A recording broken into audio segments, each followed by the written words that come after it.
الحمد للہ وکفا وسلام علی عبادہ الذین اصطفیٰ لا سیما علی سید الرسل وخاتم الانبیاء وعلی آلہ الذین سلکوا علی طریق الہدی اما بعد فاعوذ باللہ من الشیطان الرجیم بسم اللہ الرحمن الرحیم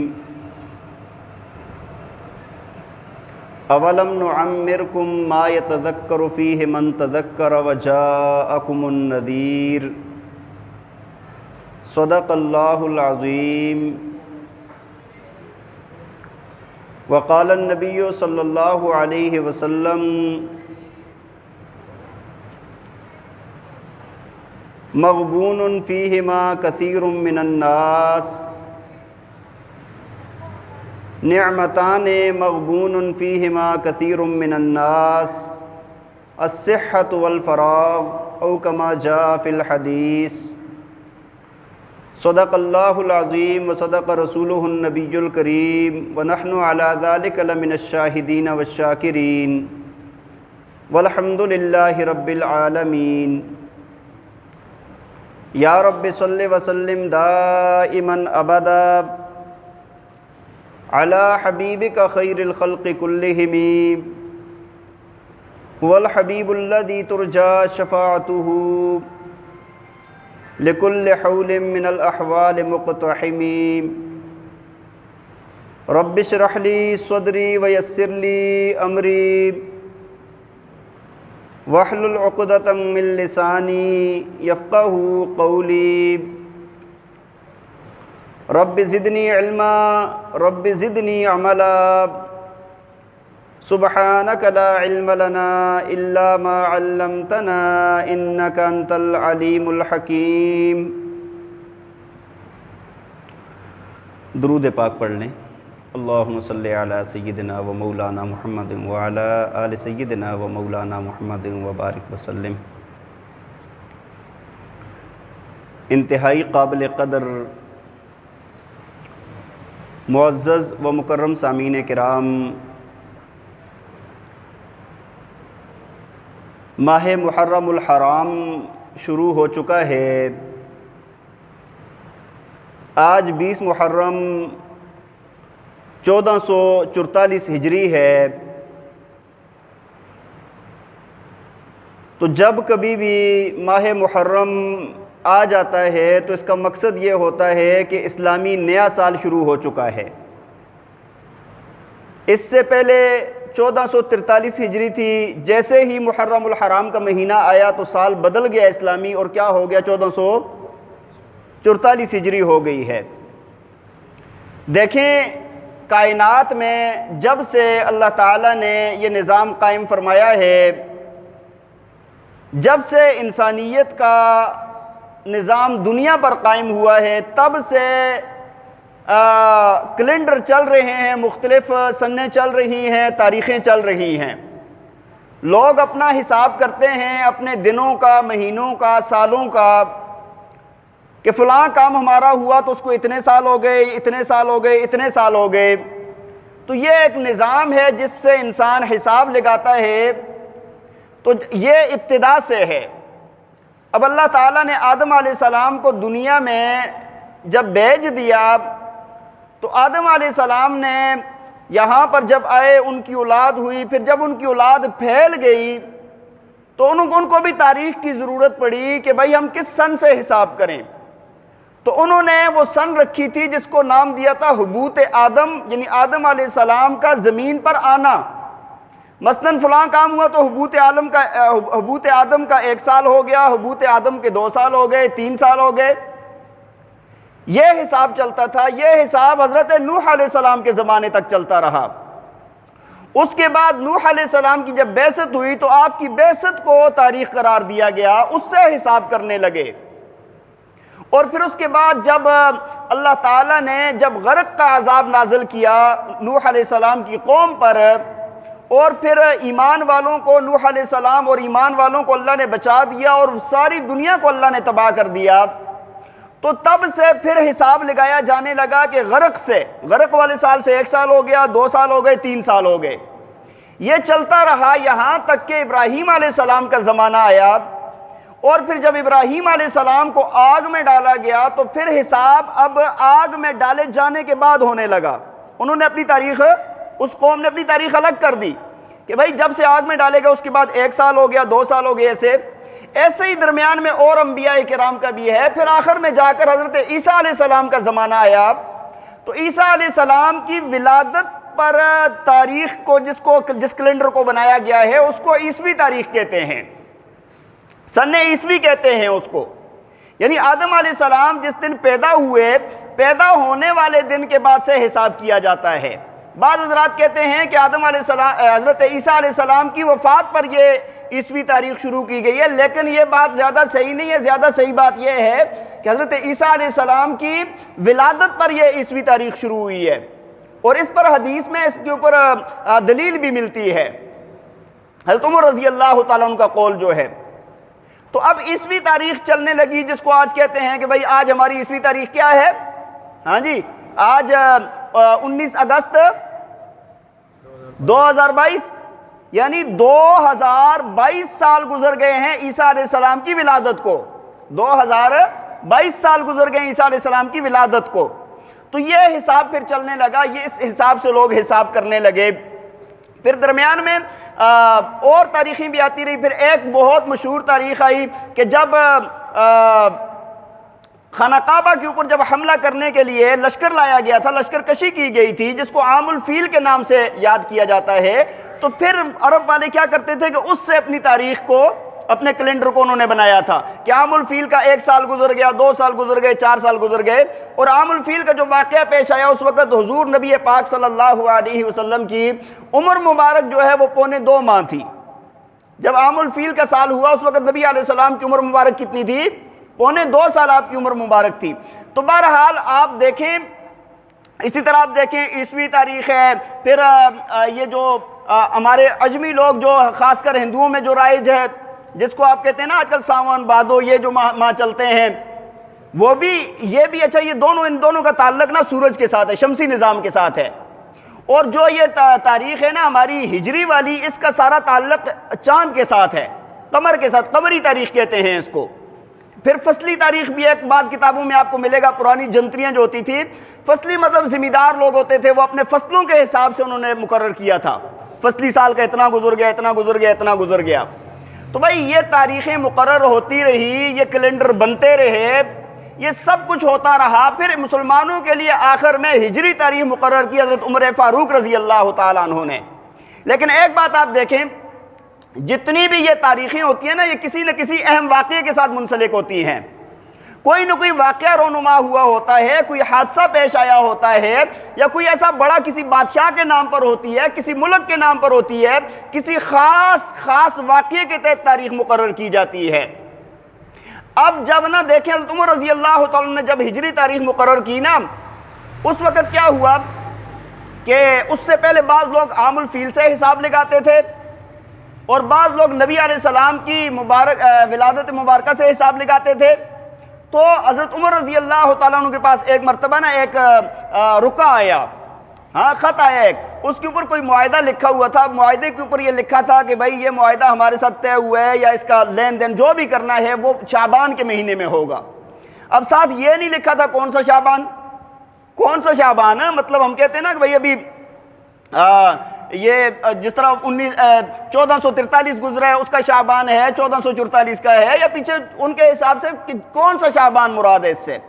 جب اس بات میں دقت پیش آئی تو حضرت عمر فاروق رضی اللہ تعالیٰ عنہ نے صحابہ کرام کو جمع فرمایا، اور جمع فرمانے کے بعد فرمایا کہ بھائی کوئی تاریخ مسلمانوں کی مقرر کی جائے، مسلمانوں کا الگ سے کوئی کیلنڈر مقرر کیا جائے جس کے اوپر حساب کتاب کوئی لکھا جائے، پڑھا جائے، اور اس کے اوپر معاہدے کیے جائیں.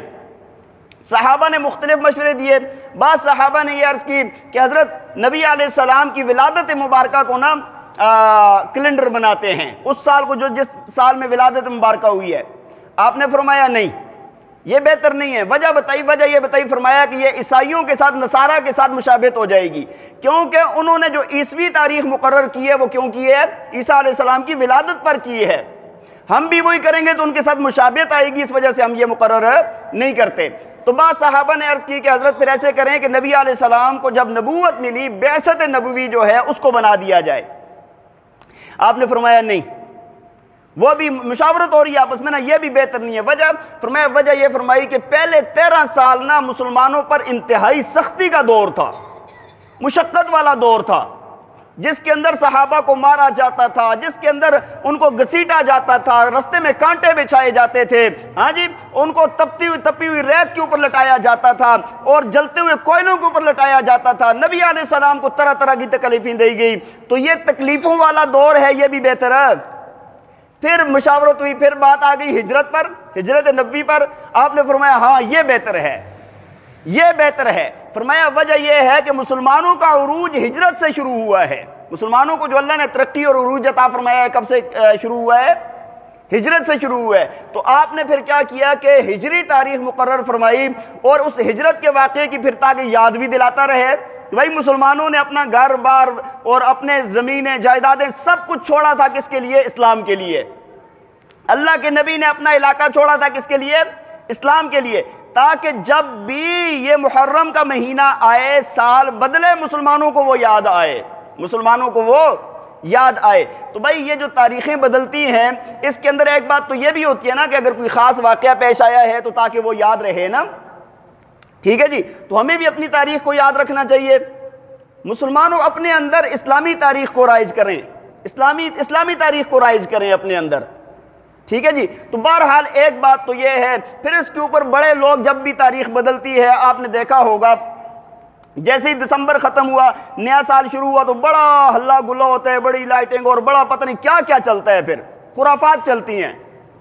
سوچنے والی بات ہوتی ہے جب سال مکمل ہو جائے نا تو انسان کو انتہائی پریشان ہونا چاہیے، عقل والا انسان جو ہوگا وہ پریشان ہو جائے گا۔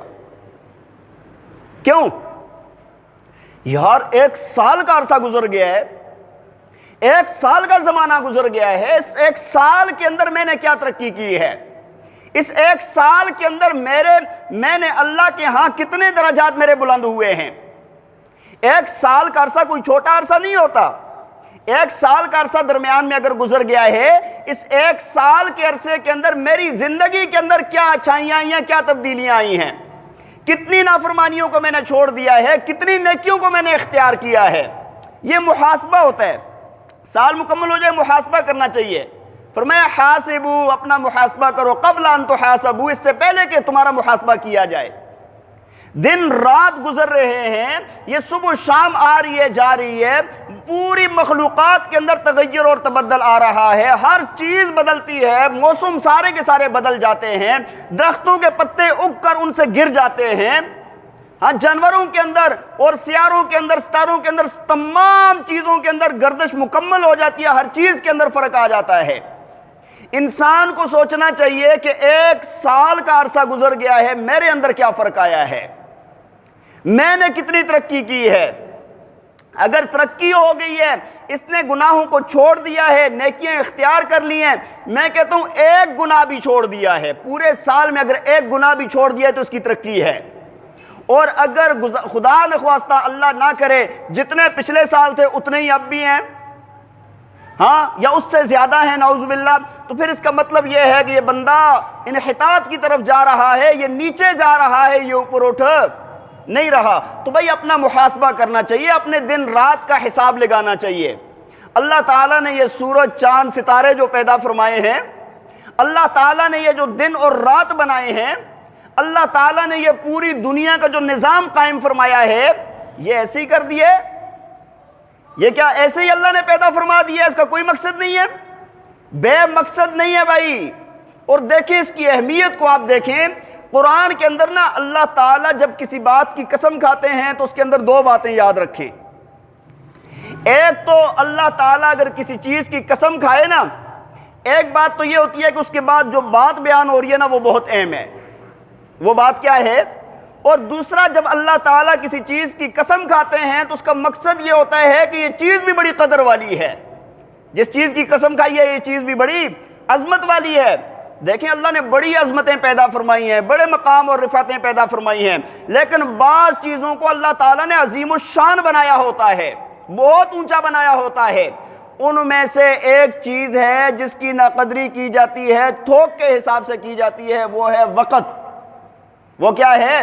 ہمارے دن رات، ہمارے اوقات، ہماری زندگی کے یہ جو لمحات گزر رہے ہیں، یہ عظیم الشان ہے، عظیم ہی نہیں ہے، عظیم الشان ہے۔ اللہ خود قرآن کے اندر ان اوقات کی قسمیں کھاتے ہیں۔ دیکھیں نا، اللہ تعالیٰ نے قرآن میں نہیں فرمایا والعصر، مجھے قسم ہے زمانے کی، مجھے قسم ہے کس کی؟ زمانے کی۔ ان الانسان لفی خسر، فرمایا بے شک انسان خسارے میں ہے، الا الذین آمنوا وعملوا الصالحات وتواصوا بالحق وتواصوا بالصبر، فرمایا ہاں وہ لوگ جو ایمان لائے، نیک اعمال کیے، ہاں جی وہ لوگ تو کامیاب ہیں۔ لیکن فرمایا کہ اللہ یہاں پر زمانے کی قسم کھا رہا ہے، اللہ زمانے کی قسم کھا رہے ہیں یہاں پر۔ اب آپ دیکھیں سورہ فجر، فرمایا والفجر ولیال عشر، مجھے قسم ہے فجر کے وقت کی اور ذوالحجہ کی 10 راتوں کی، والشفع والوتر، ان دنوں میں سے طاقوں کی بھی اور جفت کی بھی۔ اللہ نے قرآن میں نہیں فرمایا واللیل اذا یغشا والنہار اذا تجلی، فرمایا کہ مجھے قسم ہے رات کی جب وہ چھا جائے، مجھے قسم ہے دن کی جگہ جب وہ روشن ہو جائے۔ اللہ نے قرآن میں نہیں یہ قسم کھائی والضحیٰ واللیل اذا سجا، مجھے قسم ہے چاشت کے وقت کی اور مجھے قسم ہے رات کی جب وہ چھا جائے۔ اللہ تعالیٰ ایسی قسمیں کھا رہے ہیں، ان اوقات کی بہت قدر و قیمت ہے، بہت ان کی ویلیو ہے، اس وجہ سے ان کی اللہ تعالیٰ قسمیں کھاتا ہے تاکہ انسان اس کو ضائع نہ کرے۔ دیکھیں عقل مند انسان کیا ہوتا ہے، عقل مند انسان دن رات 24 گھنٹے کی زندگی کو وہ دیکھتا رہتا ہے، وہ ان چیزوں کے اندر نا غور و فکر کرتا ہے کہ یا اللہ آپ نے یہ چیزیں جو پیدا کی ہیں، یہ دن رات ہے، یہ سورج چاند ستارے ہیں، یہ سارا نظام ہے، یہ فضول اور لغو تو پیدا نہیں کیا نا۔ اللہ تعالیٰ قرآن میں فرماتے ہیں سورہ آل عمران میں، فرمایا ان فی خلق السماوات والارض واختلاف اللیل والنہار لآیات لأولی الالباب، اللہ فرماتے ہیں زمین آسمان کی پیدائش کے اندر اور دن اور رات کے بدلنے میں نشانیاں ہیں عقل والوں کے لیے۔ نشانیاں کس کے لیے ہیں؟ اور عقل والے کون سے ہیں؟ آگے اللہ نے وہ بھی بیان فرمائے ہیں، فرمایا الذین یذکرون اللہ، جو لوگ اللہ کا ذکر کرتے ہیں قیاما وقعودا وعلی جنوبہم، فرمایا کھڑے ہوئے، بیٹھے اور لیٹے ہوئے، وَيَتَفَكَّرُونَ فِي خَلْقِ السَّمَاوَاتِ وَالْأَرْضِ، اور فرمایا کہ یہ زمین آسمان کی تخلیق کے اندر نا غور و فکر کرتے ہیں۔ اور ساتھ کیا کہتے ہیں؟ رَبَّنَا مَا خَلَقْتَ هَذَا بَاطِلًا، مولا کریم آپ نے یہ کوئی لغو اور فضول تو پیدا نہیں کیا۔ اور ساتھ کہتے ہیں سبحانک فقنا عذاب النار، مولا کریم آپ کی ذات پاک ہے، آپ ہمیں جہنم کے عذاب سے بچا لیجئے۔ یہ دن رات کا آنا جانا یہ عقل والوں کے لیے نشانیاں ہیں۔ ہمارے اوپر ہماری زندگی برف کی طرح پگھل رہی ہے، ختم ہو رہی ہے، آہستہ آہستہ آہستہ آہستہ ختم ہو رہی ہے، اور جب سال بدلتا ہے ہم خوش ہونے لگ جاتے ہیں، ہم سالگرہ منانے لگ جاتے ہیں۔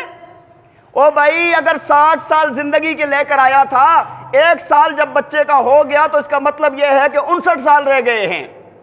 اگر 10 سال کا ہو گیا بچہ تو مطلب یہ ہے 50 سال رہ گئے ہیں اس کی زندگی کم ہو رہی ہے، بڑھ نہیں رہی۔ لیکن ہمیں بالکل فکر نہیں ہے۔ وہ حدیث شریف میں نبی پاک صلی اللہ علیہ وسلم نے فرمایا نا،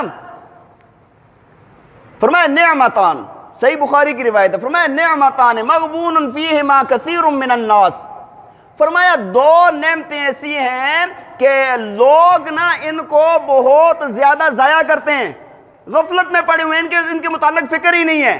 ایک فرمایا الصحت والفراغ، فرمایا ایک تو صحت، انسان کا صحت مند ہونا، اس کی بھی ناقدری کی جاتی ہے، اور دوسرا فراغت، اللہ نے جو اوقات دیے ہوتے ہیں وہ اس کو اسی طرح ضائع کیا جاتا ہے، ناقدری کی جاتی ہے اس کی۔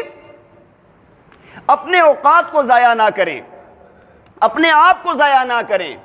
جو بندہ وقت کو ضائع کرتا ہے وقت اس کو ضائع کر دیتا ہے۔ امام شافعی رحمہ اللہ تعالی علیہ فرماتے ہیں نا، فرمایا کہ جب میں صوفیاء کے قدموں میں جا کر بیٹھا نا تو 2 باتیں میں نے سیکھی ہیں۔ ان میں سے ایک بات یہ فرمایا کہ وقت ایک تیز دھار تلوار کی طرح ہے، وقت ایک تیز دار تلوار کی طرح ہے جو کاٹتا ہے، فرمایا تم اس کو کاٹ لو تو ٹھیک ہے، نہیں تو یہ تمہیں کاٹ دے گا۔ جو وقت کو ضائع کرتا ہے وقت اس کو ضائع کر دیتا ہے۔ اور دوسری بات بیان فرمائی، فرمایا کہ ہر وقت کسی حق کام کے اندر اپنے آپ کو مصروف رکھو۔ اگر تم حق کام کے اندر مصروف نہیں رکھو گے تو باطل کے اندر مصروف ہو جاؤ گے، باطل کے اندر مصروف ہو جاؤ گے تم۔ مفتی شفیع صاحب رحمہ اللہ تعالی علیہ فرمایا کہ وہ فرماتے تھے کہ بھائی جو بھی کام کرنا ہے نا، کچھ بھی کرنا ہے اس کو کرو اور اس کام کو اپنے کاموں کے درمیان میں گھسیڑو، ورنہ اگر وقت کو ٹال دیا وقت تمہیں ٹال دے گا۔ دیکھیں نا، آپ نے دو کام کرنے ہیں، مثال دیتا ہوں، دو کام کرنے ہیں آپ نے، تو ہم کیا کرتے ہیں، یار یہ کام ہو جائے نا تو پھر میں کرتا ہوں، فلاں کام پھر کرتا ہوں۔ ایسے فرمایا تم نے اس کو ٹال دیا، وقت تمہیں ٹال دے گا، اب تمہیں موقع نہیں ملے گا دوبارہ کرنے کا۔ تم کام جو کرے جا رہے ہو نا، ان کے درمیان میں جو اگر تمہارا ضروری اہم کام ہے اس کو ان کے درمیان میں گھسیڑو، وہ کام بھی ہو جائیں گے، یہ بھی ہو جائے گا۔ اپنے وقت کو ضائع نہ کریں۔ ہمارے بزرگوں کے اندر بڑی بڑی مثالیں ملتی ہیں۔ شیخ الحدیث شیخ زکریا صاحب رحمہ اللہ تعالی علیہ، جن کی آپ فضائل اعمال اور فضائل صدقات پڑھتے ہیں، دنیا کے اندر اللہ تعالیٰ نے جو قبولیت فضائل اعمال کو عطا فرمائی ہے وہ اور کسی کتاب کو نہیں ملی، بلکہ میں کہتا ہوں کہ قرآن کے بعد سب سے زیادہ پڑھے جانے والی کتاب حدیث کی کتابوں میں فضائل اعمال ہے۔ یہ قبولیت ایسے ہی مل گئی ہے، اور کتابیں نہیں ہیں حدیث کی، کیا اس کے پیچھے بڑی قربانیاں ہیں۔ شیخ صاحب خود لکھتے ہیں، فرمایا کہ پہلے نا میں رات کا کھانا کھاتا تھا، دن کا کھانا کھاتا تھا، پھر رات کا کھانا جو ہے نا وہ میری ہمشیرہ تھی، وہ آ کے لقمے بنا کر میرے منہ میں ڈالتی تھی، میں ساتھ اپنا مطالعہ کرتا رہتا تھا اور ساتھ ساتھ چباتا رہتا تھا۔ جب میرا نوالا اتر جائے وہ دیکھتی تھی منہ ہلنا بند ہو گیا، وہ دوسرا نوالا بنا کر ڈالتی تھی۔ ایسے چل رہا تھا، لیکن فرمایا کہ 1335 کے بعد میں نے وہ بھی بند کر دیا ہے۔ مجھے بہت حرج ہوتا ہے، میرے مطالعے کے اندر حرج ہوتا ہے، میری پڑھائی کے اندر، میرا اللہ کرنے کے اندر حرج ہوتا ہے۔ فرمایا دن کا ایک ٹائم کا کھانا کھاتا ہوں، رات کا کھانا نہیں کھاتا۔ فرمایا بھوک بڑی شدت سے لگتی رہی ہے، لیکن بس اب اطمینان ہے، اب میرا وقت ضائع۔ ان لوگوں نے اپنے اوقات کی ایسی قدر کی ہے، اور ہم کیا کر رہے ہیں؟ اپنی اوقات کی، اپنی زندگی کی، اپنی صحت کی نہ قدری نہ کریں، اس کو اچھے کاموں میں لگائیں۔ حدیث شریف میں آتا ہے نا، رسول اللہ صلی اللہ علیہ وسلم نے فرمایا کہ قیامت والے دن بندے کے قدم اس وقت تک اپنی جگہ سے نہیں اٹھ سکیں گے، نہیں ہل سکیں گے، جب تک وہ 5 سوالوں کا جواب نہ دے دے۔ 5 سوالوں کا جواب دے گا پھر جا کر اس کے قدم اٹھیں گے۔ کیا؟ سب سے پہلے کہ اپنی جوانی کہاں پر گزاری ہے۔ کیا پوچھا جائے گا؟ جوانی کہاں پر گزاری ہے، جوانی کو کس چیز میں تم نے ختم کیا ہے، اپنی عمر، ساری عمر کے متعلق اپنی عمر ساری کی ساری کہاں پر تم نے گزاری ہے۔ اور تیسرا سوال ہوگا کہاں سے کمایا تھا، اور چوتھا سوال ہوگا کہاں پر خرچ کیا تھا، اور 5واں سوال ہوگا اپنے علم پر عمل کیا کیا تھا۔ آج ہر بندہ اپنے گریبان میں دیکھے، ہر بندہ دیکھے کہ میری جوانی کن کاموں میں گزر رہی ہے۔ فضول اور لغویات کے اندر تو نہیں گزر رہی کدھر، میری عمر جو ختم ہو رہی ہے رفتہ رفتہ، یہ کن کاموں میں ختم ہو رہی ہے۔ اور جو میں کما رہا ہوں کدھر اللہ نہ کرے کدھر حرام والا تو نہیں کما رہا، حرام کمائی تو نہیں ہے، دھوکہ فراڈ تو نہیں ہے کدھر۔ اور جو خرچ کر رہا ہوں میں، اللہ نے دیا تو خرچ کرنے کا بھی، میں خرچ جو ہمارے حقوق والے ہیں ان کے حقوق ادا کر رہا ہوں یا نہیں کر رہا۔ بھائی خرچ کے بھی حقوق ہے نا، ذوی الحقوق جو ہیں ان کے میں حق ادا کر رہا ہوں یا نہیں کر رہا۔ اور جو اللہ نے علم دیا ہے اس پر عمل کیا کر رہا ہوں۔ آج ساری دنیا بہت باتیں کرتی ہے، علم بہت زیادہ ہو گیا ہے، عمل ختم ہوتا جا رہا ہے۔ تو فرمایا یہ 5 سوال ہوں گے تب جا کر بندے کے قدم ہلیں گے اپنی جگہ سے۔ اور ایک بات، ایک حدیث کے اندر نبی علیہ السلام نے فرمایا، ایک بندے کو نبی علیہ السلام نے نصیحت فرما رہے تھے، نصیحت فرماتے ہوئے فرمایا کہ اغتنم 5 قبل 5، فرمایا 5 باتوں کو غنیمت سمجھو 5 باتوں سے پہلے، 5 کام ہونے سے پہلے 5 باتوں کی قدر کر لو۔ اس میں سے ایک بات فرمائی، شبابک قبل حرامک، اپنی جوانی کو غنیمت سمجھ بڑھاپا آنے سے پہلے. جوانی اللہ نے دی ہے، اس کو غنیمت سمجھ، اس کو اللہ کے لیے لگا. اور اگلی بات فرمائی وَصِحَّتِكَ قَبْلَ سُقْمِكَ، فرمایا کہ اپنی بیماری سے پہلے اپنی صحت کو غنیمت سمجھ. جوانی آئی ہے، یہ گزرے گی، یقین کریں یا نہ کریں، آپ کا دل مانے یا نہ مانے، جوانی آئی ہے تو اس نے بڑھاپے میں تبدیل ہونا ہے. صحت آج موجود ہے، اس صحت نے بیماریوں کی طرف جانا ہے، آئیں گی بیماریاں. اور آگے فرمایا وَغِنَاكَ قَبْلَ فَقْرِكَ، اور فرمایا کہ اپنی مالداری کو فقیر ہونے سے، اپنے فقر سے پہلے غنیمت سمجھ. اللہ نے دیا ہے، اس کو حق کے راستے میں خرچ کر. اور چوتھی بات فرمایا وَفَرَاغَتَكَ قَبْلَ شُغْلِكَ، فرمایا کہ اپنی فراغت کے اوقات کو مصروفیت سے پہلے غنیمت سمجھ. ہمارے پاس اوقات ہوتے ہیں، پھر ایسے مصروف ہو جاتے ہیں کہ سانس لینے کا ٹائم نہیں ملتا بندے کو. اور آخری بات فرمائی وَحَيَاتَكَ قَبْلَ مَوْتِكَ، فرمایا اپنی زندگی کو غنیمت سمجھ، مرنے سے پہلے اپنی زندگی کو غنیمت سمجھ. تو بھائی یہ جو اوقات ہے نا، ہماری جو زندگی گزر رہی ہے، اس کی بہت زیادہ اہمیت ہے. ہم اگر اس کو ضائع کریں گے تو میں نے آپ کو پہلے عرض کیا ہے کہ یہ ہمیں ضائع کر دے گی. تو اپنا محاسبہ کرے، سال بدل گیا، ہجری سال محرم الحرام کا مہینہ ہے، تو اپنا محاسبہ کریں کہ کیا کیا ہے ہم نے. بلکہ اللہ تعالیٰ نے نا یہ نسخہ قرآن میں بیان فرمایا ہے. سورہ حشر کے اندر اللہ تعالیٰ نے یہ بات بیان فرمائی ہے کہ اپنا محاسبہ کرو. کیسے؟ فرمایا یا ایھا الذین آمنوا اتقوا اللہ ولتنظر نفس ما قدمت لغد واتقوا اللہ ان اللہ خبیر بما تعملون. اللہ فرماتے ہیں اے ایمان والو، اللہ سے ڈرو. اور فرمایا کہ وَلْتَنْظُرْ نَفْسٌ مَا قَدَّمَتْ لِغَدْ، تو دیکھ تیرے نفس نے کل کے لیے کیا تیار کر کے رکھا ہے. آج مر جاتا ہے، کل کے لیے تو نے کیا تیار کر کے رکھا ہے. یہ ایک نسخہ ہے، اگر ہمارے دل اور دماغ کے اندر بیٹھ جائے نا تو انشاءاللہ اور کسی چیز کی ضرورت بھی نہیں رہے گی. اور آگے ایک بات اور بھی فرمائی ہے، فرمایا وَلَا تَكُونُوا كَالَّذِينَ نَسُوا اللَّهَ، فرمایا ان لوگوں کی طرح نہ ہو جانا جنہوں نے اللہ کی ذات کو بلا دیا ہے. جو اللہ کو بھول گئے ان کی طرح نہ ہو جانا. فَأَنْسَاهُمْ أَنفُسَهُمْ، ایسا کیا تو اللہ تم سے تمہاری جانوں کو بلوا دے گا. تو وقت کی قدر کریں، اپنے اوقات کی قدر کریں، اپنے وقت کو ضائع نہ کریں. اور اب دیکھیں نا قرآن پاک کے اندر یہ جو ہماری زندگی گزر رہی ہے نا، اس کے متعلق پوچھ ہوگی.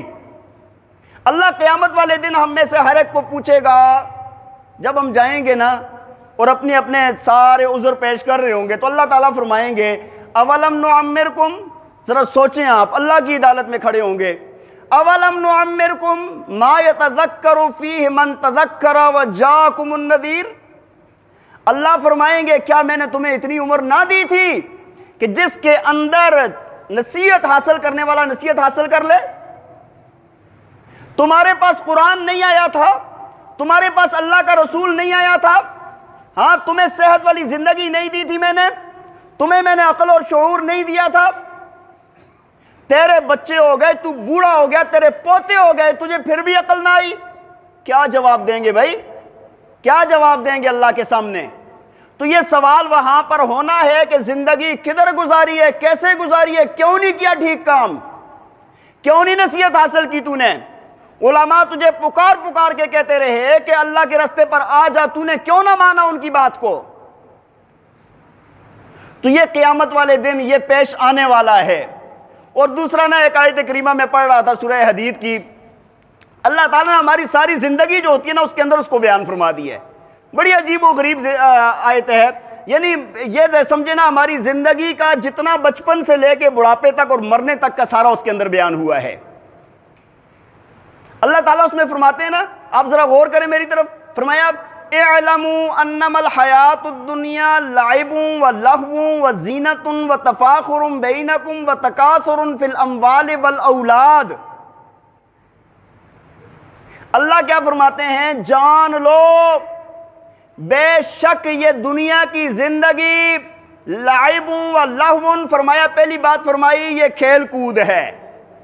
آگے فرمایا وزینتن، اور یہ زینت اختیار کرنا یہ ہے، وتفاخر بینکم، آپس میں فخر کرنا، وتکاثر فی الاموال والاولاد، فرمایا کہ مال اور اولاد میں کثرت، اس کو لوگوں کے سامنے بیان کرنا، یہ زندگی ہے۔ دیکھیں نا کیا ہوتا ہے، بندہ پیدا ہوتا ہے تو کیا ہوتا ہے، بچہ چھوٹا ہے، کھلونے آ گئے اس کے لیے، بچہ کھیلے گا ان کے ساتھ، تو فرمایا لعب و لہو، یہ زندگی کیا ہے، بچپنا ہے تو کھیل کود میں ہے۔ نوجوان ہوگا نا، چھوٹا بچہ ہوگا، پھر بڑا ہوتا ہے، پہلے کھلونوں سے کھیل رہا ہوتا ہے، پھر اس نے بیٹ اٹھایا ہوتا ہے، ہاں جی، پھر اس نے گیندیں اٹھائی ہوتی ہیں، پھر اس نے فٹ بال اٹھائے ہوتے ہیں، کھیل تماشا چل رہا ہے۔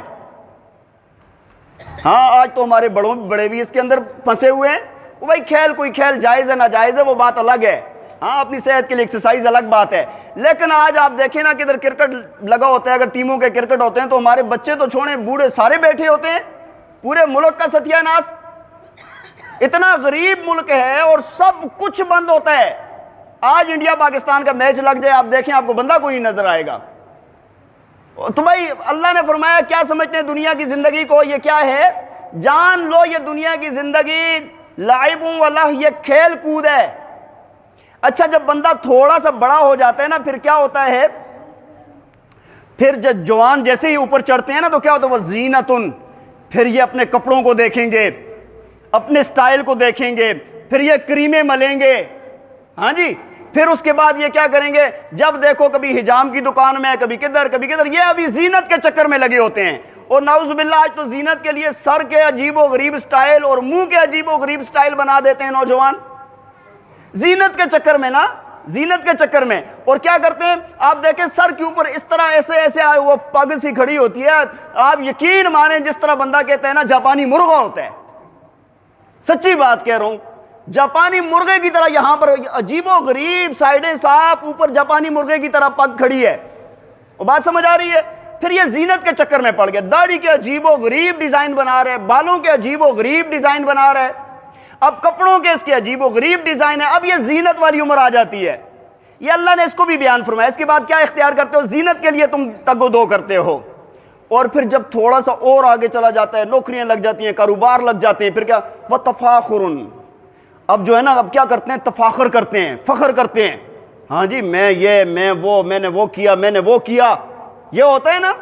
اور پھر فرمایا کہ وتکاثر فی الاموال والاولاد، یہ جوانی کا دور گزرتا ہے نا، بڑا فخر میں بڑی باتوں میں گزر جاتا ہے، اب آخری دور آ جاتا ہے، ہاں اب چودھری صاحب نا کرسی ڈال کے مکان کے باہر بیٹھے ہوتے ہیں، ہاں جی، اب وہاں پر کیا ہوتا ہے، اللہ نے بڑی اولاد دے دی ہے، بڑا مال دے دیا ہے، بزنس چل رہے ہیں، کوئی امریکہ میں چل رہا ہے، کوئی روس میں، کوئی کدھر مختلف ممالک میں چل رہے ہیں، کمپنیاں چل رہی ہیں، اب نا یہ ڈنڈا لے کے بیٹھے ہیں چودھری صاحب، اور اب بتائے جا رہے ہیں، اللہ بڑے پتر دیتے ہیں، 10 پتر نے میرے، ہاں جی 10 بیٹے ہیں میرے، اور پھر کیا اللہ نے بڑا مال دیا، اتنی کمپنیاں فلاں پر، یہ فیکٹریاں چل رہی ہیں، ایسے ہو رہا ہے، یہ میرا کاروبار ہے، یہ بزنس ہے، اب نا اور تو کچھ نہیں کر سکتا، بیٹھ کے کیا کرے گا، وتکاثر فی الاموال والاولاد۔ اور پھر اس کے بعد کیا ہوتا ہے، اچانک ایک دن موت کا ہاتھ پڑتا ہے، اینما تکونوا یدرککم الموت ولو کنتم فی بروج مشیدہ، فرمایا تم جہاں کہیں پر بھی ہو، مضبوط قلعوں کے اندر بیٹھے ہوئے موت آ جائے گی۔ قل ان الموت الذی تفرون منہ فانہ ملاقیکم، اللہ فرماتے ہیں جس موت سے تم بھاگتے ہو نا، وہ موت تمہیں ضرور ملے گی۔ اور انسان یہ بھی نہیں جانتا کہ موت آئے گی کہاں پر، کیسے آئے گی، اتنا اللہ تعالیٰ نے یہ سورہ حدید میں بات بیان فرمانے کے بعد فرمایا نا، آگے مثال دی، فرمایا اس انسان کی مثال ایسے کمثل غیث اعجب الکفار نباتہ ثم یہیج فتراہ مصفرا ثم یکون حطاما، فرمایا کہ یہ ایسے ہے جس طرح بارش برستی ہے نا تو کسان کو بڑی اچھی لگتی ہے، یہاں پر کافر کا لفظ کسان کے لیے استعمال کیا گیا اس آیت کے اندر۔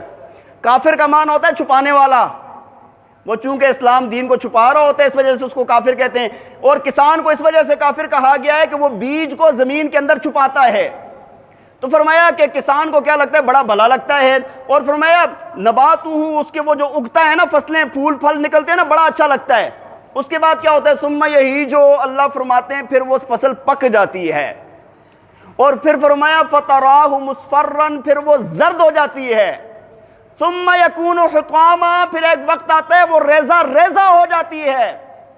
تیری زندگی بھی ان حالات سے گزرے گی، تو پیدا ہوگا پھول کی طرح نرم و نازک ہوگا، پھر تو جوانی چڑھے گا، پھر بڑھاپا آئے گا، اب تو پک گیا ہے، اور پھر ہڈیاں کمزور ہو جائیں گی، تیرا جسم کمزور ہو جائے گا، اور ایک دن ہوگا جس طرح یہ فصل چورا چورا ہوگی ہے، تو بھی قبر میں پہنچ کر چورا چورا ہو جائے گا۔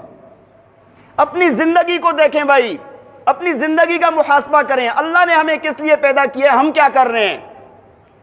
اپنے آپ کو دیکھنا چاہیے، جھنجھوڑنا چاہیے کہ میری زندگی کدھر جا رہی ہے مجھے لے کے۔ وہ کہتے ہیں نا، قدم سوئے مرقد نظر سوئے دنیا، کدھر دیکھتا ہے کدھر جا رہا ہے۔ جا رہے ہیں ہم آخرت کی طرف، دیکھ رہے ہیں پیچھے، کھڈے میں ضرور گریں گے۔ پھر